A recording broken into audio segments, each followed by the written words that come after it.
I heard someone talking about glyphosate and the prevalence of it. Do you have any stats or facts on how prevalent glyphosate is now? Yeah, it is the most used pesticide of all time seen. In the United States, we spray 280 million pounds a year just on agricultural land, excluding parks. It ends up in our foods, water, air, and personal products. Scientists have been looking, trying to find a use for it because they had this chemical glyphosate, and they're trying to find some pharmaceutical purposes for it, like in the 1950s.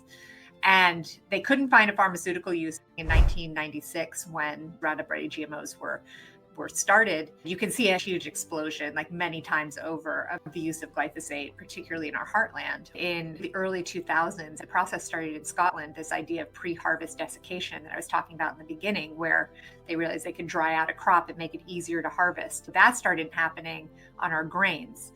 So that started happening on our grains and our sugarcane and legumes. So, all those chickpeas and nuts. And so they would spray all of this, and then it becomes almost impossible to avoid this chemical. And as I was saying, it also lands in cotton products, which is why personal goods and diapers often have high levels of glyphosate. It's remarkable how prevalent this chemical has become.